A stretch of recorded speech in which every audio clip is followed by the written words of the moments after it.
Salzburger. Long time no see, Wes. What you been up to, man? I've been on the Zwift ANZ tour. And how's that been, man? It's been great. We were in Auckland, and then we had our stopover in Melbourne and Sydney, and the last one we had in Brisbane. And that was a huge event in Brisbane. Really good turnout. Good way to cap it off. I've seen some of the pictures from, I believe it was Brisbane, where it was Carly Taylor and Pat Shaw commentating. Just how many people did you pack into that venue? Yeah, we had over 300 on Eventbrite register, and I reckon throughout the night we had well over 250 people call through. And then there was also, because it was a Friday night, so there was some people at the pub anyway, and they got involved as well. So it was a really good night. It was a good mix. The best thing is I had some people actually private message me on Facebook going, Jasper, where were you? Remember last year we were hoping to catch another beer with you. So it must have been really fun. And with Carly Taylor and Pat Shaw at the rear, like I'm pretty sure that was going to be one hell of a party. But Wes, it's been a long time since we've seen each other, man. What have you been up to? Yeah, I've been busy with organising those tours, and also sort of getting things set up with Zwift, activating the communities here, and helping out with some of the likes of Tim Searle with his Aussie Hump Day, and then we're starting to get our plan going, ready for coming into winter season here now in Australia. Winter season. I mean, in the UK we just had like the hottest weekend ever. What's the weather like down under? It's been pretty good. We've been sort of spoiled a little bit, but there's been a few shocks in there with some rainy days and a little bit chillier. Sort of, I guess, the last week now we've had a few colder days and rainier days, especially in Tasmania. Hmm. But so yeah, it's on people's radar now that after these activation parties that we've had on, and I think that people are starting to think about Zwift, and here we are tonight with the Kiss eCrit.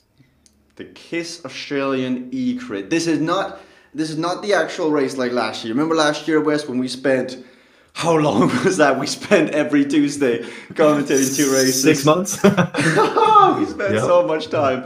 But it was worth it. It was definitely worth it. Out of that came the Swift Academy men's champion, Ollie Jones, who's funny enough actually not Australian, but he raced every eCrit, and he was a name to come out of there. Anthony Siana, the Swift kid, Jeffrey Keel, Troy Herfoss. I mean, Wes, did you see Troy at the national championships earlier this year? Yeah, Troy certainly had a Zwift effect on after all the racing that he took part in the eCrit series as well. So it was incredible to see him go off the front and actually, hurt some of the season pros. So it was really impressive. So tonight it's a one-off, just kind of an activation race. Like Wes has done all these parties down under in Auckland, in Sydney, I believe Melbourne and Brisbane. This is somewhat the same thing, but on Swift. We want people to slowly get into the whole community aspect of riding your bike, racing, getting a good workout in. This race is organized by KISS, so if you've never seen a Swift race before, this is KISS. It's probably one of the most fun aspects of Swift racing there is, because everything is allowed. If you want to race on your TT bike, if you want to race on your glowing Tron bike, as there's a rider out on course that is doing tonight, you can do so. You can even use power-ups, and the racing is going to get underway in 7 minutes on the screen. So while we wait for that, maybe you click a like button, a love button down below, give a reaction to the stream, type in the comments, let us know you're watching, where you're watching from. Are you tuning in from early morning in the western hemisphere, or the western part of the world, or are you down under like Wes right now in a hotel room in Auckland? I think we need that story, Wes. Oh, no, no, I'm in the luxury suite on top of Sky Tower here in New Zealand. Hired out for the night to make sure we could get this stream nice and polished. Sure, sure, Wes. So what are you actually doing in Auckland right now? So in Auckland right now, yeah, I'm just getting on the ground here and activating the community here, and making sure that we're working with all the different partners as well, and linking in to see what we can sort of plan leading into this main sort of in season now for Zwift. So you and Shane Miller are the Australian ambassadors of Swift. Like when I think down under, I think you and I think Shane Miller, and you've now been with Swift for a bit over a year, Wes. How has that affected you? What do you think of the Swift community and the whole Swift lifestyle? Yeah, I guess it's 8 months now, officially. Yeah, like I was doing the streams before that, 8 months in this role. So Yeah, it's been challenging and rewarding and fun at the same time. As it's certainly the community that that we have in Australia is so active. And throughout the series we had last year with the eCrit, some really great stories coming out of that as well. So here in Australia, and also New Zealand, we really want to just make sure that we keep keep touch points with that community and keep it growing. I just like down under Australia and New Zealand. Australia has got probably the best group ride on Zwift, second to the Cycling Hub one, but that was the Aussie Hump Day with Tim Bacon Searle. He was out there earlier today as well. When have they already started again on Wednesdays, Wes? Yeah. So they have their Wednesday at 7 o'clock, the Aussie Hump Day ride with the very famous after party and the thunderstorms of thumbs that Tim always seems to get activated. So yeah, it's really cool that leading into this in period for Zwift of down under in the southern hemisphere, that we get a great turnout, and I think with the numbers sort of building, I think that these Aussie Hump Day rides are really going to be something to get involved with. It looks like we're getting a few people rock up on the start now, rolling the legs over, ready to go. About 5 minutes to go, just under. I had a look at the start list on the Zwift Companion app, and if you haven't already downloaded it, I do recommend you do it because it's a good way to increase your Zwift experience up to a next level. The only name I really recognized from last year's crit was Cameron Roberts, who races for GPM Schultz, I believe they're called in real life. Really strong rider. He's done really well. He'll be on the start line, but it's a new year, it's a new season. We're slowly getting into the Australian winter, which is Australian race season. Like Wes, Australians, they love racing like no one else. Like you guys, you just eat it, drink it like it's beer. Like it's insane how much you guys just love to push each other to the limit. So what can we expect of this year's winter race season down under? I certainly think we'll get some great stories out of it. There's last time we had John O'Bates, who come back from injury, broken arm, come through the eCrit series, and after we started doing those shout outs to him in the racing, he was actually starting to do some attacks off the front, finished top 3 and second in one of the races in a sprint finish. So and he said that it changed his whole cycling outlook. He was enjoying it more out on the road as well as racing on Zwift. And I remember last year at the finale of the eCrit in Rafa Melbourne, the prize pool was like $1,000 for the winner of the. I believe it was. This is me just like vaguely back in my memory because there's been so much Zwift racing since then. But I believe the ladies won $1,000, the men won $1,000. Yes. And then the points or the preems also won $1,000. So with all that money on the line, do you think some of these riders have now been targeting, like hoping there's another KISS eCrit Australia later on into May and like maybe early on June? Yeah, definitely. There's interest there, and we're having the opportunity also to have a live final like we had last year. That's in the back of people's mind as well, because making it to the final is a big achievement as well as going for that prize money. So it was a lot of honor for those guys making the final cut, and a lot of them took pride in that. And everyone in that eCrit in the final really just dug so deep, and they wanted to really do their very best. So it was great to see that atmosphere. I remember how seriously some of those guys, like, this is not me like pecking them down, it's just hilarious how seriously some of them took it. Like Anthony Portia, he would not eat for like 3 days prior, so he would go down 500 like grams or whatever to hit the right weight, so he has the massive like advantage. It was so funny, but at the same time it does make a difference.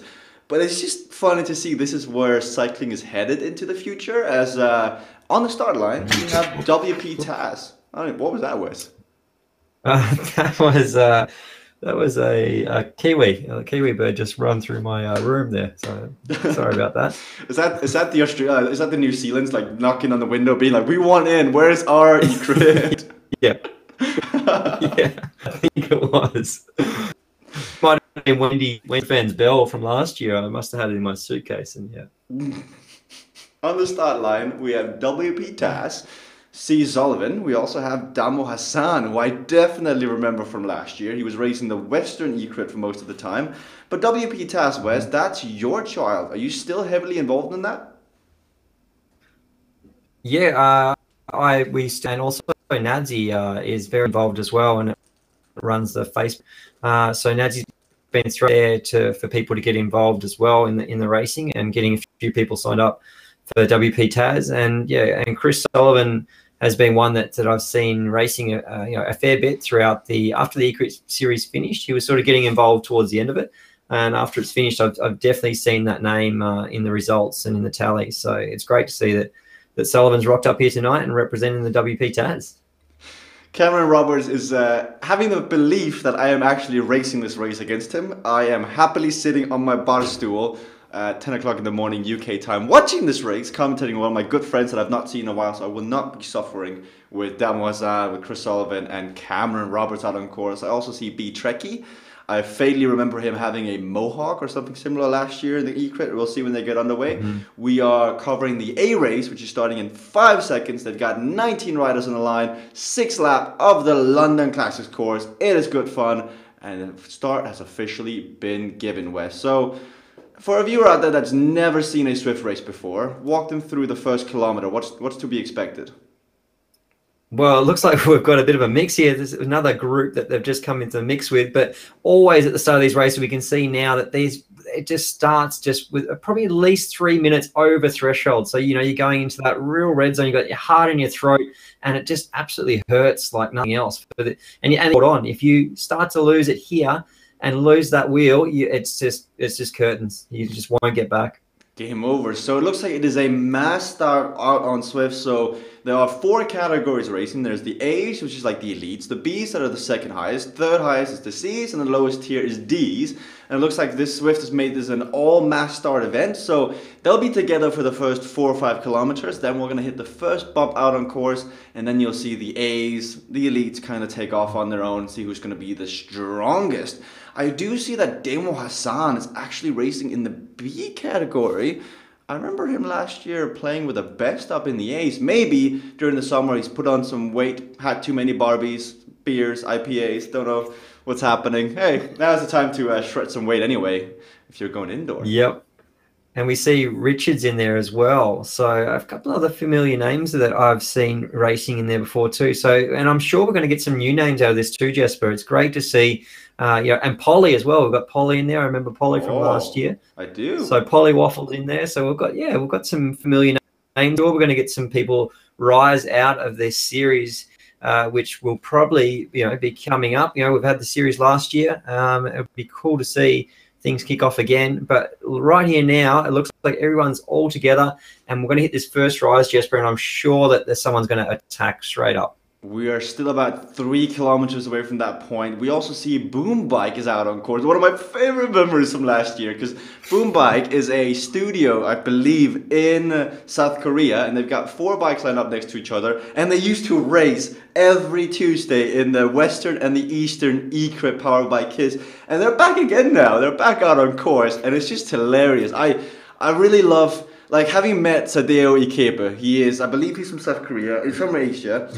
One of the most amazing riders ever, and I just want that culture to absorb Zwift because they're so awesome, and I just want to see more of them, right? Because they're obsessed with cycling down in that area. Get them on Zwift. They're hilarious. Yeah. They're awesome. They're so nice. You raced in Asia, Wes. You know this. Yeah, absolutely. Yeah, they love the competitive side of it, and they all have such a great personality and love to have a bit of a joke as well. So I know that we had Johnny also in there last year. There was a little Here's Johnny soundtrack played a few times by you, Jesper. Oh, it might have been me. But I'm just thinking with the boom bikes there, I can't help but think of Mr. Boombastic. That's just what's going in my mind right now. So maybe if they pull out some moves, we could chuck on some tunes for them. If you've never seen a Wes and Jesper broadcast, expect cringe, expect dad jokes galore, expect everything, expect the unexpected. We tend to have a bit of fun. It's an hour podcast with the Zwift racing on the main screen. It's good fun, and honestly, if you are racing this and you're listening to us, you could honestly, I've had people message me afterwards going, Jesper, you made me laugh at the worst time possible. I lost my breath and I got dropped. It's your fault. And it's good. It's so, the community down under is just awesome, Wes. Yeah, and we're seeing that Cameron Roberts here is sitting at a nice 100 RPM there and sitting on over 300 watts. So they're not just cruising along here. They're still putting a bit of an effort in here now. So we can see that most of the riders are up over 4 watts a kilo there, and some of them are a little bit higher. So, Wes, this is our first broadcast in the sort of Australian time zone. So there might be some people that are watching this broadcast that have never ever actually seen Zwift before because they've just come outside, they're coming indoor, their Google searches might have shown up indoor training, how to get fit, or maybe an advertisement's come up for Zwift, and they're now on the Facebook page and they're going, what am I watching? So all these people out there in course, how are they pedaling their virtual bikes? So they hooked up to a smart trainer, and with that, their bike is connected to that, usually by a direct drive, or it can be, the resistance against the tire on the wheel. But most of the time, your premium setup will be the direct drive. So you take your back wheel out, and then your throughout the game, you put in your stats into the game, so your height and weight, and that will work out the resistance that it will feed through. So whatever power you're putting out and whatever incline you're going up, you're feeling that, and that's feeding through to your avatar. So you're actually powering these with your legs. There's no remote control there at all. The remote control is your legs. So your blood and sweat and tears goes into this racing. So a lot of sweat and a lot of tears and maybe a bit of blood. So on the top left corner now, you'll see the watts. It's their bike computer. You got the absolute watts number. For B-Trekkie, it's about 400 watts. He's spinning 90 RPM with this cadence, and his heart rate, which is at 158. And if we look over on Zwift Power, you'll see his max heart rate is around the 180s, 190s. So he's putting in an effort now, and it is now stretching out. So that is the first hill of 6. There'll be actually 7 in total they'll be doing on this course today, as we're going to find who's going to be the strongest Australian this Tuesday evening. Paulie's being dropped. Cameron Roberts is up there. We have a 3-4 man break near the front. That's actually a really strong break. This could go all the way, as I have now gone way back. Here we are. Elias is at the front, he's strong. Shitu, Solivet, Hassan. So a lot of B's and A riders, and you would think this would come back together as some of the big hitters are still in the second group out on course.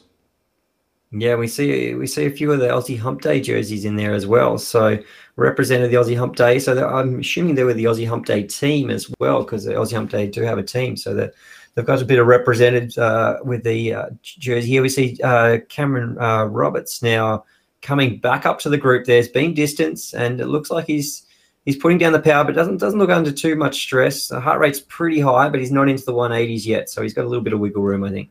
That's just, like, on Zwift, there's so much racecraft you need to know. So this Classics course has 7 bumps in total when you're doing 6 laps. The first bump you just saw there, you've got to pay attention. You've got to be top 5, top 6 going into that hill, because then you can rest, you can chill over the top. Cameron had to expend energy there that he really shouldn't have. Luckily for him, he's probably the strongest rider in this pack right now, so he's got plenty of beats to work with, and it's a great workout. But next time we come around, we're going to go up Trafalgar Square, which is this, 200 meters at 7 or 8%, 300 meters at 8%. If you are not top 5, top 6 going into that, the group will split, and you're going to have to do that again 6 more times, Wes. Yeah, exactly. The peloton really stretches out. And that's where the rubber band can snap in front of you as well. Some of the other riders in front of you may lose the wheel, so that means that you have to close that gap. And we all know what it's like to close a gap, yes, but you've really got to do that acceleration. Just like in the real world racing, when someone drops the wheel in front of you, that means straight away you've got to pass that rider and close that gap, because you don't want that.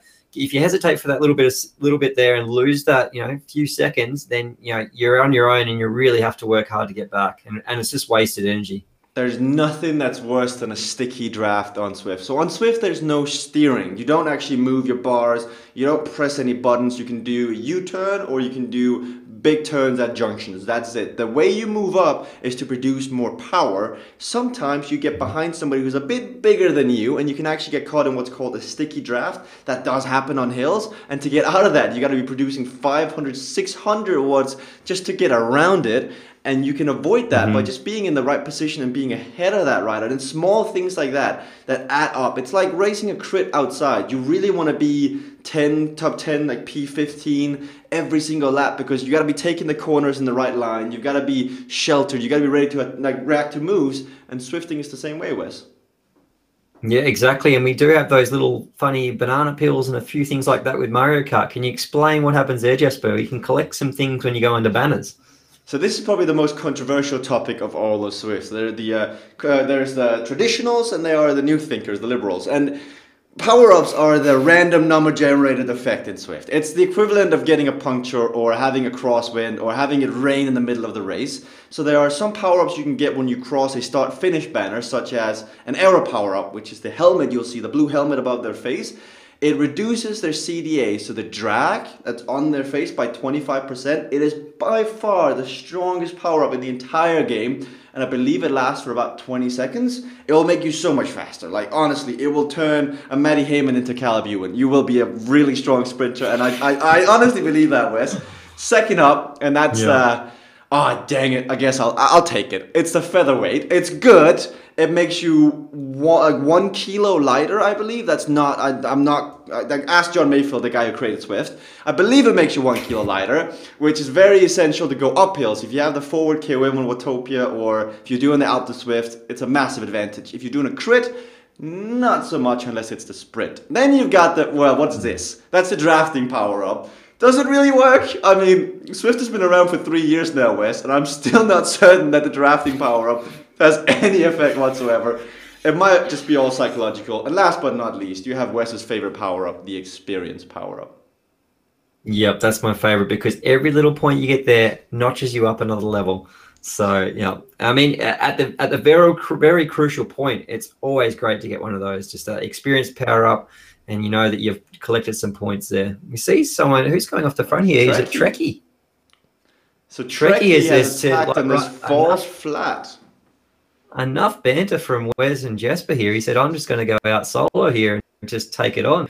Looks like that he's, what's he, 400 watts and holding there, and heart rates, what's his heart rate across on the Zwift 191 power? Is max. 191 for Trekkie. Okay, so he's got some wiggle room there. I really like the roll of the Trekkie, the way that it rolls off the tongue there. It's an easy one to call. See, I believe his name is Trekkie because he's riding a Trek. I think he's like, I'm a Trekkie. And you know, there's a Trekkie, there's a Fixie, I'm a Trekkie. Like, that's such an Australian thing to do. Yeah. It only roll off the tongue in Australia. Oh, Trekkie. You know, he might have trekked the Dakota Trail. We don't know. We can't write it off yet. I'm sure we'll find out in the comments later on when he watches the stream back, and he'll fill us in on how he got the nickname Trekkie. He's got a teammate coming up here now with P Speed out of the UK. We got Trekkie rocking the Ride Like a King jersey that you could get while riding the Fondo, I believe, the other day with the owner and founder of Giant, which is also live streamed here in Zwift. But this is the only bump on the entire course you see now. So it's Trafalgar Square climb, 200 meters at about 6-7%, and Trekkie and Speed are taking it at 6 to 7 watts per kilo. It's really not fast enough, because as you see further down behind, Boom Bike is putting out 12 watts per kilo, and he's trying to bridge across. This could be a move, Wes. It could be. It looks like Sullivan's trying to follow that move now as well. So he's even popped his arrow. Whoa, we see all those. See that orange screens there now. So that means that everyone's going up over that 10 to 11 watts a kilo and straight through Boomy here. He's done well here. Now, this group, one thing you need to know about Zwift, it's very, very difficult to beat the blob effect. Like having that peloton behind you, just cruising along like a train, it will always go faster than a group of 3. But if that group of 3 is much stronger, they will stick. They will get away. They're going to have to work for it. But Ollie Jones proved last year that it is actually possible. We'll see what's going to happen. The gap is at 10 seconds. The question is who takes it up in the group down below now, because there's not really that many teammates out on course. GPM has got Cam. We've got WP Task with Chris. You've got Aussie Humpty in there with 1 or 2 riders, but they may not be strong enough to close this gap. So unless Cameron Roberts or somebody else wants to bridge across, this group of 3 could just take turns all the way to the end, Wes. Yeah, and once you get over that 10-second, that's a nice gap as well. So if they can stretch that out to 10 to, once you get over that 20-second mark, that's when it can really just go out from there. So they're going to get a little bit out of sight as well. Yeah, so they'll Cameron see realizes this one. Sorry, Cam is realizing this. He's bridging. He's trying to bridge. That gap is not going to get closed unless somebody goes for it. And it's Cameron Roberts at 9 watts per kilo trying to bridge that gap now. But what this is doing now is that everyone in the peloton is trying to react to this. And Cameron's attack could actually end up in nullifying the break. As we see a power being popped behind from Basil. He's popping his arrow. He realizes this is the move. He does realize, and we're in this stealth Strava kit, I think, from Roberts as well. So going all stealthy. It looks like he's coming up on that group very quickly now. So I think it's going to come back. And like you said, Jasper, it looks like he's almost dragged that bunch back now. So unless a few other riders start to really, start to ease up here on the front, but I can't imagine they will now because that gap is just coming back. Basil had to spend his aero power up. It's broken up the pack. It's in bits and pieces, but I think the pace is going to come down now that it's Grupo Compacto, as Nathan Guerra would say. It will come back together, pace goes down, everyone goes back. Some people have blown their matches, some people have blown their power-ups. Now they've got to reassess as they've got 5 laps to go. That was only the first 11Ks. There's about another 24, 25 kilometers left of high-level racing. So if you're enjoying it so far, everybody, let us know in the comments section below. We will read the comments afterwards. We'll go through them, both Wes and I. And if you got any suggestions for next week's broadcast, because I believe we'll be back once again. Maybe you'll be racing as well, because it'll be the same time, 7 p.m. Sydney time, 10 a.m. European time. Yeah, so 7 o'clock on a Tuesday night is where it's at. So we see these riders here, like you said, Jasper, probably just reassessing now, saving those bits. We see a few, that's an aero power up. And I was just going to say there's a drafting one being used, but that's an aero here. And we see going off the front here now. Elias is going off the front here. He's a B rider. He's trying. So in this mass group of front now, you can see he was a B rider, you can see he was an A rider, and I think Elias realized some of the B riders were in the hurt zone, so he figured maybe he'd put down the pain and drop them, and then he could cruise for the A riders. That has somewhat backfired as he's dropped his aero power up, and he's still got Sullivan up here, he's still got Tolhost, still got Kim, he's still got Watson from Qatar. That's interesting. Yeah, so we see a few different nationalities in amongst this, but a good amount of Aussies representing here, as well as we've got the likes of Asia there. We've got a few from Japan there, I see as well, Jasper. I love that the boom bike, the 4 boom bike, the racing studio, has got the Tron bike. Like a cycling studio for them to unlock a Tron bike. I have been on Zwift for about a year and a half now, and I still don't have the Tron bike. Imagine how much that studio must be used non-stop. It must be. It must be. Get some work out. I'm sure that these riders, they just love that. Like you said, that the culture of these Asian riders as well. They really enjoy the racing aspect of it as well. And we always have, in the Southern Hemisphere races, we always have Asians join in the Australian eCrit series. So it's great. And even when our Australian companions travel, they even get involved when they travel to Asia and try and find the likes of a watt bike in a studio. You remember that one, Jasper? Yeah. No, I do remember. Oh, man, it's so many good memories from being down under. We were doing the eCrit last year. I'm just so bummed out that we were at the first floor of that Rafa event, because Wes and I were literally above the action because we were in a recording studio. We were doing a commentary like we were doing here for the live finale. But down below, they got so rowdy, you could literally feel the floor shaking every time something was happening. And that's just the sort of community, that's the sort of camaraderie that you just don't get outside. Like, I honestly believe this is the future of cycling, and it's a very controversial opinion, but name another spectator sport in cycling that's as good as this. In real life, 10 riders lined up next to each other, you can literally see every bit of action for every single second. There's nothing where you wait all day with your picnic, you get some red wine, some beers, boom, okay, I can go home now. None of that. This is honestly mind-blowing. So get on the train. It's the future. What do you think, Wes? And just throwing it out there, Jasper. I was thinking this the other day.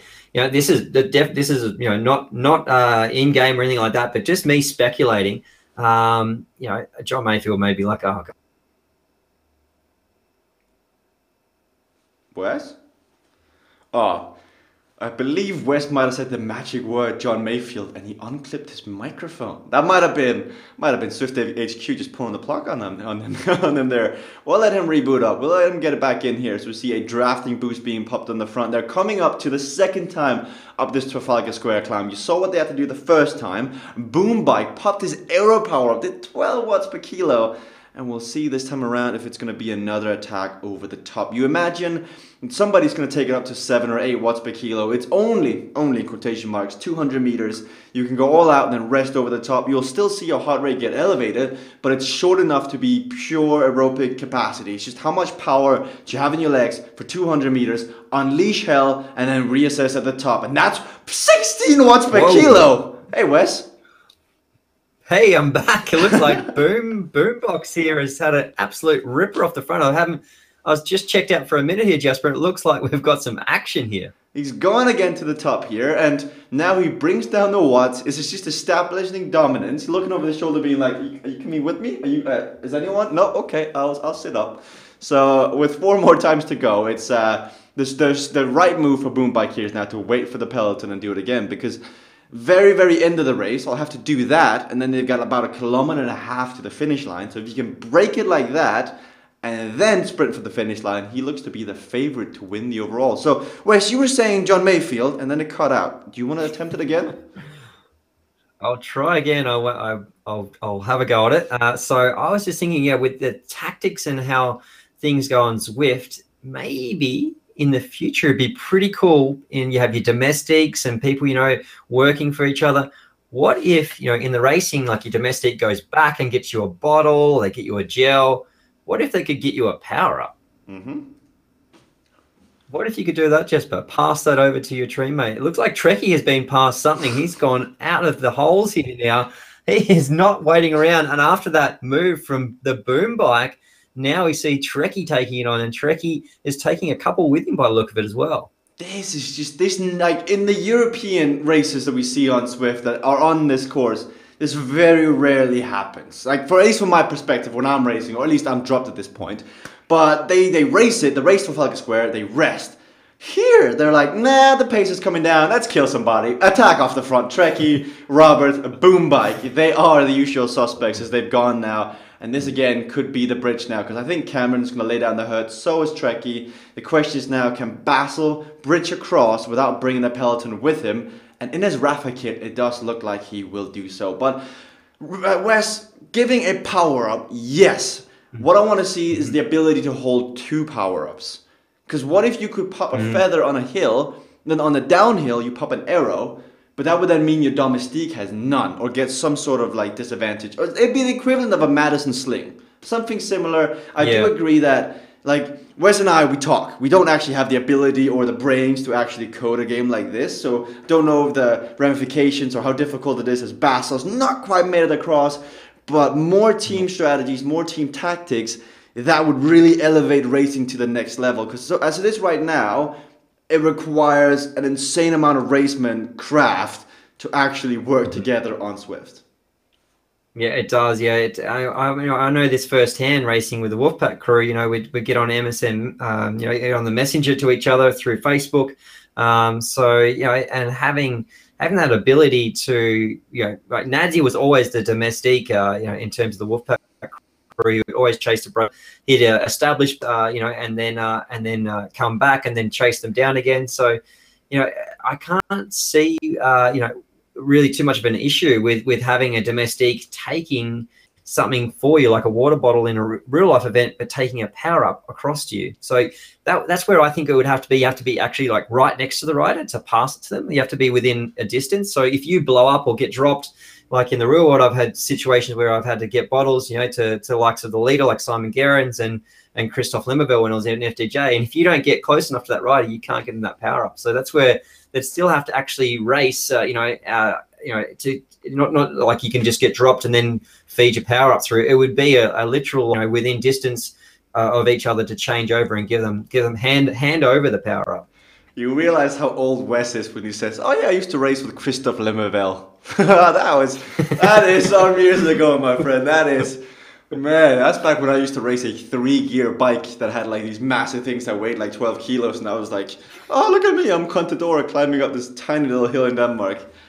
So yeah, Wes, for anyone that doesn't actually know you, this was actually a wild thought. So there actually might be someone out there that has never heard of the great Wesley Salzberger, racer for Drapag, racer for Orica, whatever they were called back then, Green Edge, FDJ. Yeah, it was Green Edge. Yeah, it was Green Edge, and then they got the sponsor of Orica.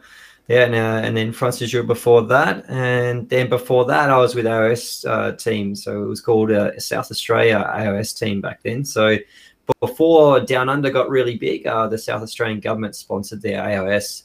So AOS is the Australian Institute of Sport. So I was a scholarship holder there for 3 years. With that scholarship, that took me over to Europe. So it's very similar to the situation of Ollie Jones, has now got a scholarship through Zwift. So he's over in Lucca in Italy at the moment, and I was living in Varese, so a little bit away from Lucca, but Lucca is a great place to train and live in. The likes of Cavendish and other guys like Brett Lancaster and Aussie. A lot of people have set themselves up in Lucca somewhere throughout their career. You really have to be in, like, this is going to sound really wrong, but that mecca for cycling is like Girona and like parts of Italy where everyone is just together. Everyone just, like, cycling seems to be like this little cult. And I mean that in the best way possible. Everyone seems to live together, have the same ideas, have the same values, and everyone trains to get stronger together. And I believe also the two Kenyan SRAM ladies that are the one through Swift Academy, Leah and Tanya, are they also like in that area, Wes? Yeah. Yeah, they're in Girona, actually sharing an apartment together at the moment. Living in Girona. So yeah, it's great to great story that these people are being discovered by Zwift and given the opportunity to go race against the best riders in the world. It is pretty fun to see the effect that Zwift has had on the whole cycling world. I can say this, in the past I've been out of Zwift, I've been an official employee of Zwift, and now I'm helping Zwift as a race commentator. But just seeing the effect that how Zwift sponsors the Walks Women podcast, the SBS, Down Under podcast for cycling, they do all these great things that just elevate cycling to the next level, because it's no secret that cycling has always been a bit like, how do people actually make money? Like, what's actually going on here? Why does every team change sponsorship?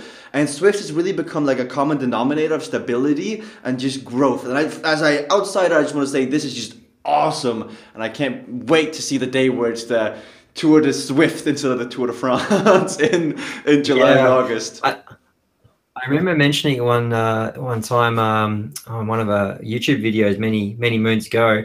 About, it looks like these riders have while we're here bantering, it looks like these riders are really putting some the boots into each other here, over 500 watts.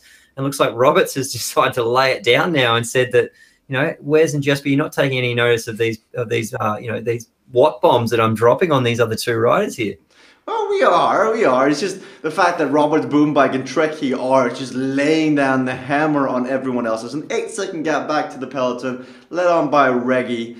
It's going to be almost impossible to catch these three riders now. They are the three strongest riders on the start list, and they're in a 3-man break off the front. I don't, like, strength in numbers, yeah, but it's a 17-second gap. That's tough. Yeah. You were saying, Wes, about your YouTube channel, by the way. Yes, so back in the day, I was speculating about, these riders that are racing the Tour de France, all of that data, and all of that data is coming through and fed live to the TV. Imagine if you could just capture that data and throw that data at Zwift with virtual avatars, so you can have a virtual riding, and you could actually jump in and try and keep up with the Tour de France riders on Zwift. Even if it was for a minute, how many would try and, and all of the riders would actually have their kit and their avatar. So, their pro avatar with all of the matching kit and bike and everything in game. And you could jump in and try and keep up with them for 30 seconds. See, I like that idea. Or maybe you could try and keep up with Gruppetto. I love that idea, Wes. The only issue is if it's a flat stage, that idea is flawed. Because I saw Carlos Betancourt, for the first 150 kilometers in the other stage in the Giro the other day in Israel, he averaged 150 watts. So if the average Joe jumps on in the middle of the stage in the peloton, I can follow. Look at this. 150 watts, that's nothing. Sign me up for the Giro next year, guys. So it should be a mountain stage just to prove the point that these guys are flying. Yeah. I mean, we can all. It'd be a select stages. Definitely, the Queen stage would definitely have to be in there. Speaking of the Queen, where we go down the mall, go down by Buckingham Palace in the end. This is the London course, one of 3 courses on Zwift. Other 2 are Richmond, and there's also Watopia. It'll be exciting to see what's coming in the future for Zwift because these 3 maps have been the cornerstones for quite a while now. We've just had the Alp the Swift edition over to Watopia. Wes, what's your fastest time up the Alp? Up the Alp, I haven't done a fastest time yet. I've rode it a few times, but I've sort of need to put a bit more conditioning in, to be honest, Jesper, before I attempt my best time, because I've been watching a few of the Cycling Hub videos and they're going under 40 minutes. Adam Zimmerman, the other day, the US national champion and also a member of the he actually won CBR Los Angeles, and he's also a finalist. I believe he was runner-up at the eCrit North Americas. He attempted a sub 40-minute time up the Alpe d'Huez and he killed himself. I think he averaged 5 watts per kilo for 40 minutes, just under 40 minutes. And yeah, Wes, it doesn't look fun. He made it by 6 seconds, I think it was, Jasper, was it? 6 seconds. The best, it was really close. By far the best part is when he gets to the top and the ETA goes 40-0-1 and he goes, not today, gets out and just goes, Rocky starts playing in his ears and he's like, yeah, I'm going to beat this. I think you've got to make a recut of it, just a real snippet one of those moments. I'd like to see that. Maybe with the music. Maybe we should have the Australian eCrit guys do a similar performance, and maybe you could be blessed by a Cycling Hub edit. It's been seen by about 12,000 people, so Adam Zimmerman was quite happy about that. But most important part is, guys, he got the gloves at the top. He got gloves, so all's good in the world. He got gloves. And we could play a bit of theme music here for Roberts as well, back in black, because he's back here in black and against the other 2 riders here now. And we see the King jersey. And what's the other jersey there, Jasper? I can't quite make that out. We see the Ride Like a King jersey and the other one. I believe it's the Stages. We'll zoom in. And yeah, it's the stagescycling.com shirt that you can only get if you have a Stages power meter, I believe. Not sure. But you can only get the access to the Ride Like a King jersey if you took part in the Ride Like a King ride the other day. So that was only just recently. So it shows that the Boom Bikey has been doing a lot of events, taking part. So over the last year, there's been a lot of like fondos to get jerseys from. Like it started with Maratona des Dolomites. Then you have like Tour de Zwift, Tour Elite, Tour of California, Ride Like a King, Watopia, massive one.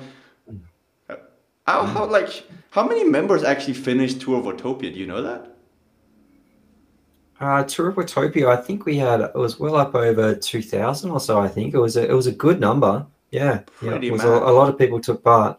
So it's pretty mad that they all got through. You know, when we were actually in Auckland, we interviewed a Zwifting family there. The guys from the ride interviewed this family, and they were all there was three rides throughout the day, and the mother was on there, the father was on there, and the son was on there overnight. So they're all taking it in turns to make sure that they all got to do the actual tour. So yeah, it was pretty cool to hear that. And when I was seeing that there was 3 of them throughout the day, I was like, oh really, do we need 3? But yeah, after hearing that story, I totally get it now, because there are Zwifting families. There's been more than 3 throughout the day. Like at the very end when you had to catch up on a stage, I believe there's one every 30 minutes almost on the Zwift Companion app events module. It's been good, it's been fun, and it's definitely interesting to see. Some people take it like a race, like a real life fun though, and some people just say, nah, I just want to finish. But you still have to get over the hills and like ride the pack. For some people, holding 2 to 3 watts per kilo, it's not easy. Like I've been there. Yeah, no, there was about a 3 for the Southern Hemisphere time, but yeah, there was a lot for the European time, because it was sort of set over the end of the winter period for Europe. But certainly, hopefully we'll have some other things coming as well for the Southern Hemisphere for those sorts of fondos and things. So be sure to look out for those, and I'm sure it's going to be it's going to be really exciting to see what different jerseys you can pick up. We should have one, Wes. It should be Jesper's and Wes's Barbie Fondo. That's what we should call it. Barbie Fondo. Yeah. Right in. Just make it 5 kilometers long and we finish with barbecue. That's it. That's my kind of ride. Wes is hosting. Then we have to design a shirt for it as well. Would it just be our faces and a microphone on there? Yep, shrimp on the Barbie. So it looks like they're going up the climb here now, and they're not putting the boots in as hard, but still over 400 or 500. No peaks of 600 anymore. So I think they're starting to probably feel the legs a little bit here. As I say that, he went up to nearly 570 here, Boom Bike. So he's not really getting a gap here, just sort of shaking the legs, Jasper, sort of just testing him. Just looking around, Cameron Roberts has kind of been shelled off from this 1-2 seconds back, but it's been happening again the last 2 times they've done this. I think he'll put in a small effort to get back on. We've seen his heart rate hit 190, so he should be okay.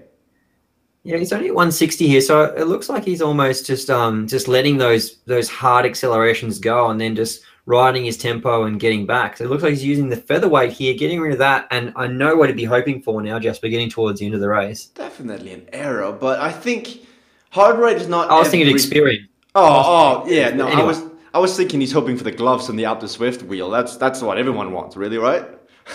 I know a guy. Shout out to Brian Roden of WKG. He's been up the Alpe Zwift 14 times in total because he just wants the lightweight wheels. He has got gloves and laser helmet all 14 times.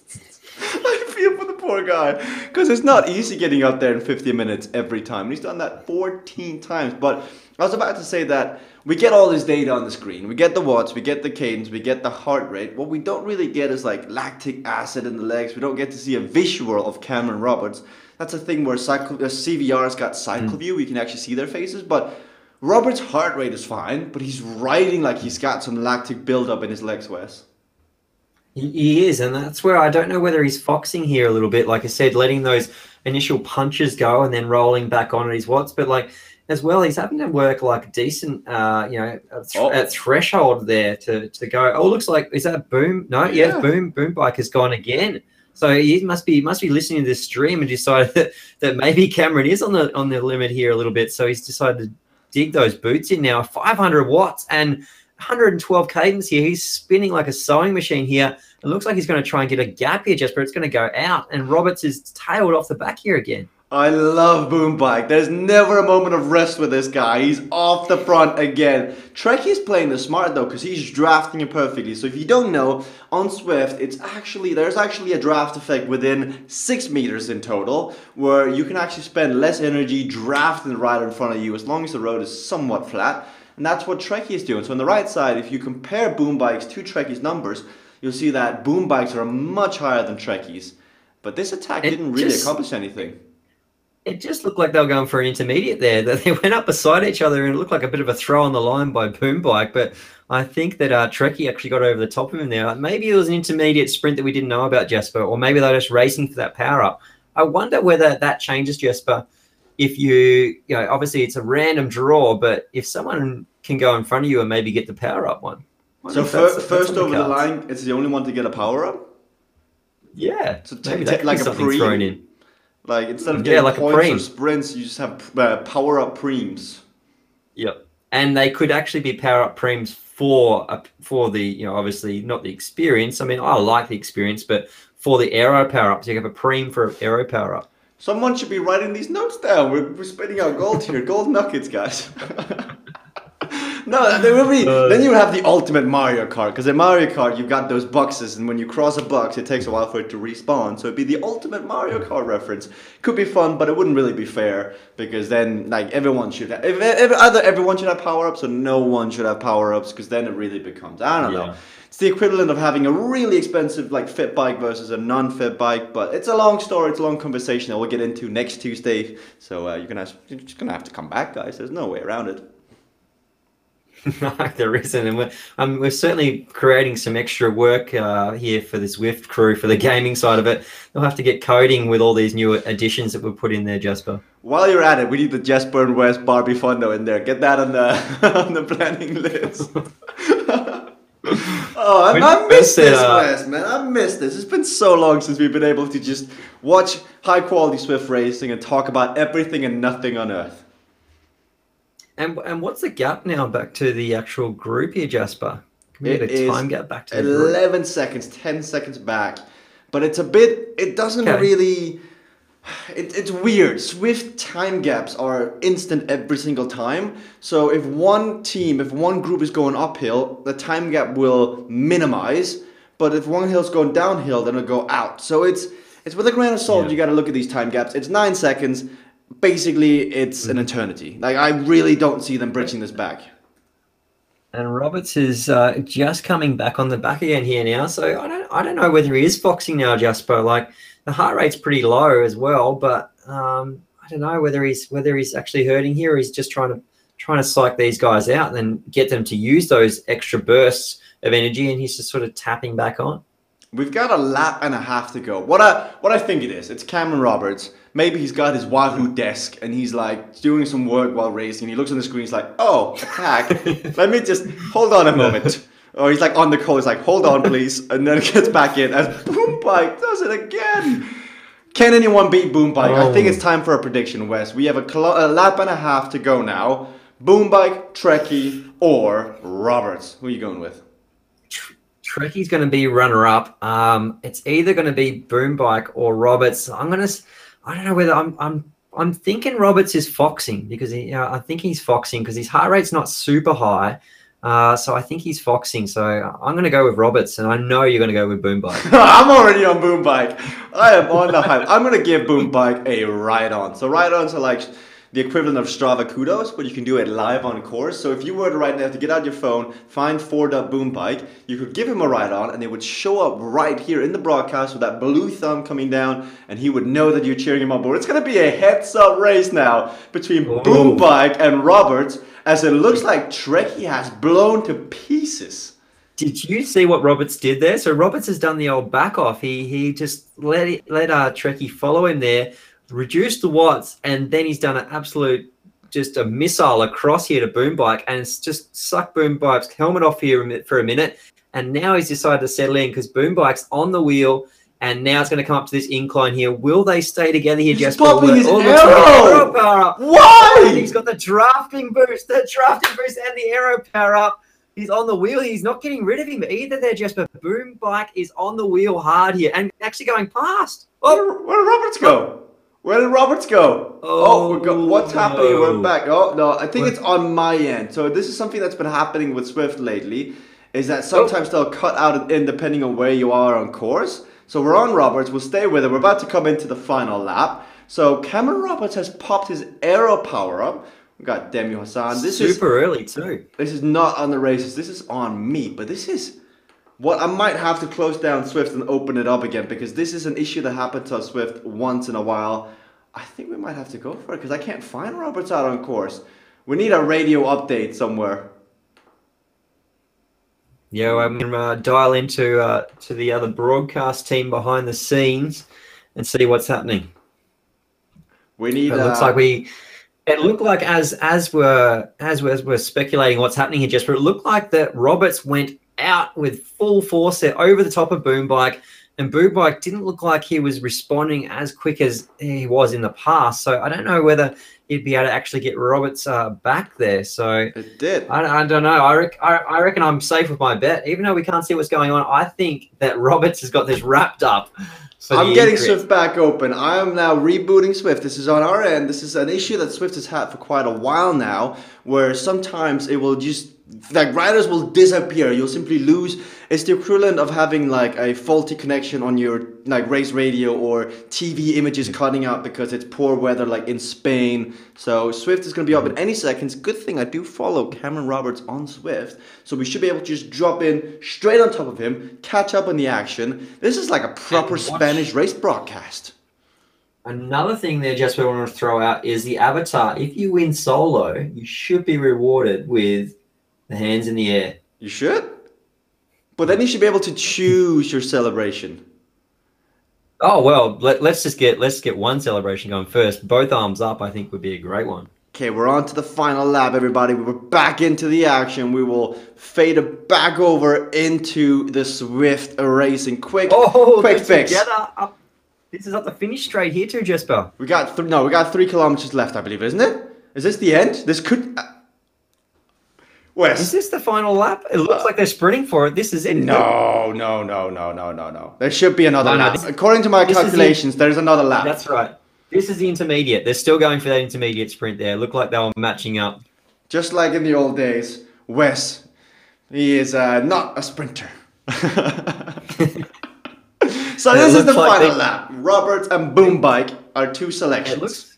Where's our Trekkie? Trekkie's back at 35 seconds now. So Trekkie's actually back in the main pack, is he then? Has it gone out that much back to the main pack? 35 seconds now.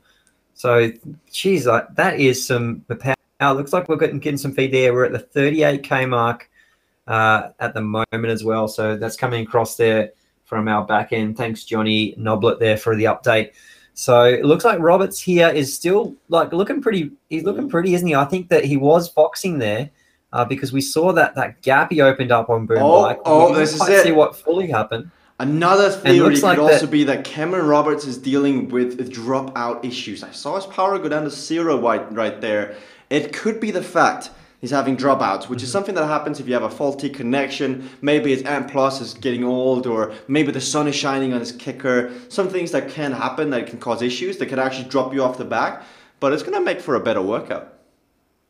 I reckon he's definitely getting a good workout here because these riders are, they're up around that 180 heart rate now. So he's in 175. So, and his max was 192. So he's well into that threshold sort of heart rate there. And his cadence has dropped a bit too, Jasper. I don't know if you noticed that. It's in the 80s now instead of the 90s. So he's probably starting to maybe fatigue a little bit now. I think that's because he's drafting. This is something that Tim has taught me, Tim Fulford, coach at Cycling Up, is that you bring your cadence back down when you're trying to draft. That way, when you want to react to moves, you have 10 more cadence, 10 more RPMs to actually work with. I don't know if you subscribe to the same train of thought, Wes, but if you bring it down to 80, you draft, an attack comes, you can then put down more power and get a more instant reaction. Whereas if you're at 100 RPM, drafting in the back, it's much tougher to react, as Cameron Roberts, that was 1,000 watts. That was a big attack there. So that has gone early too here. So I think Boombike is going to have his work cut out. But it looks like Boombike's coming back already. He cannot shake Boombike. He cannot get rid of him. You can also see that Cameron Roberts has built up a tan over the Australian summer out of his course. His avatar is looking quite fit out there. Wonder what the tan lines are like when you got suck doping up to that level, Wes. All the small things matter on Zwift. It must be. He must have went across to Adelaide as well because there was lots of sun and koalas down under at the Tour Down Under this year. But it looks like Roberts is another attack again now. So he's really giving it to Boombike here. Boombike is going to have to boom those legs one more time to try and close that gap. Looks like he's going to come back again now. So I don't think that he can shake Boombike. So it's really going to come down to this sprint now, unless Boombike goes over the top. Oh, it went back down to 0. It went back down to 0 for a second there. He needs to get back in this draft. It looks like Cameron Roberts has subscribed to the Troy Herfo school of Zwift racing. It's never fun unless you're off the front. That's what Cameron Roberts is trying to do to Mr. Boombike. He is, and looks like we're going to drag up here now, Jasper.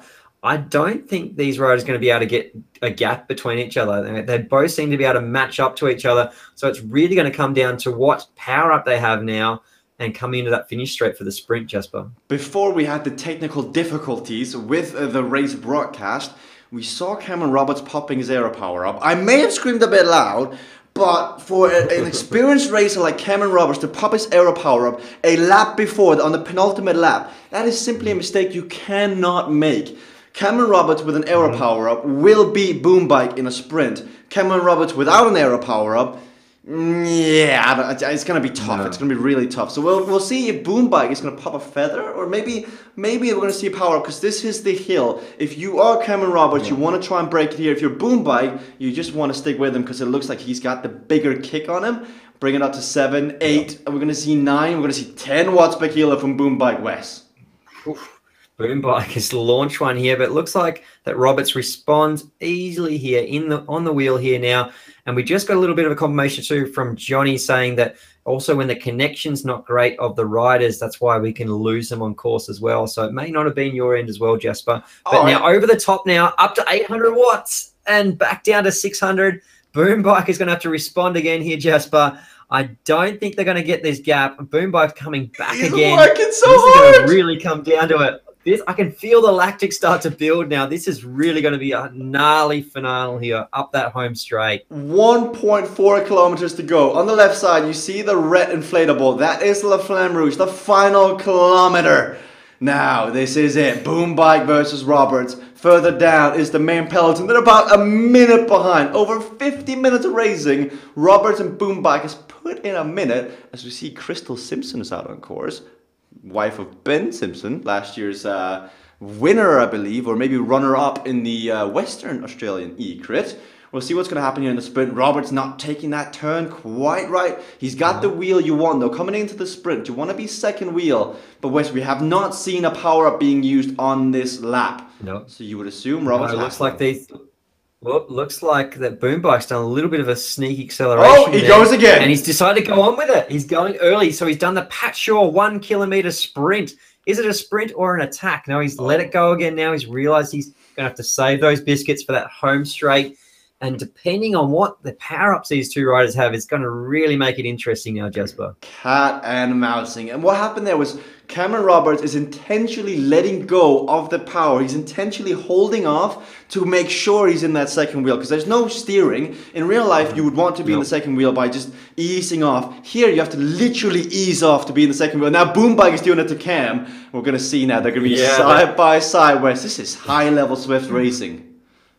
You know what they want? Everyone wants that shake and bake effect here. So they want to get in the slipstream here and get that run up at the riders here now. So we see Boom Bike second wheel, Roberts in front. We're coming up to this home stretch here now, Jesper. I'm going to let you take over as soon as this opens up. Looks like Roberts is probably going to be arrow! From my guess. Both of them have arrows. Here we go. Cameron Roberts versus Boom Bike. Who's got the watts to come around? Boom Bike's at 15. Roberts is at 15. But he popped the arrow at the right moment. There's about 100 meters to go. But Boom Bike in the draft will come around and take tonight's Kiss broadcast. It came down to the drafting.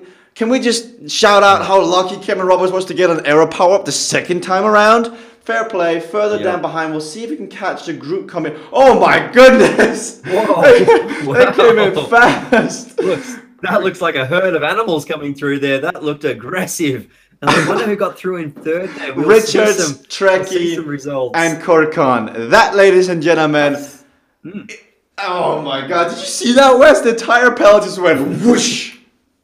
Yeah, it looked like a stampede there through there with blue power-ups flying everywhere. And we saw that was a pretty good effort by Trekkie to, go off the front with those guys and then still run fourth, I think, in the sprint. So that's a good effort there by Trekkie. You got everyone texting in now. Nice race. Embrace the pain. See you same time next week. So my name has been Jess Branker. I was joined by the great Wesley Salzberger. We'll be doing this next few Tuesdays going forward. So if you want to race, you can do so. Give us a shout out if you're going to be racing. Let us know something about you so we can maybe mention it, like Trekkie riding a Trek or Boom Bike having the Tron bike, Cameron Roberts racing professionally outdoors. It's really fun. And as the winter comes and slowly hits you, Wes, I know weather's going to be poor for you guys. Boo-hoo. It's kind of nice here in the UK. It's going to be fun. Any last words, Wes? Yeah, just thanks for everyone coming out tonight and having a good race. It was really fun, commentating on that, and we saw some new names pop up there and some old names. So, and more the merrier. So, tell your mates if they're that competitive sort of, like Jesper, you're quite competitive yourself. If you have that Jesper Anchor sort of competitiveness, then jump on board and get involved next week. We'd love to see some great stories come out of it, and let us get you involved with this beautiful community of Zwift. Thank you very much, everybody. I believe that is the end of today's broadcast. So everybody, have a great time, and we will see you guys next time.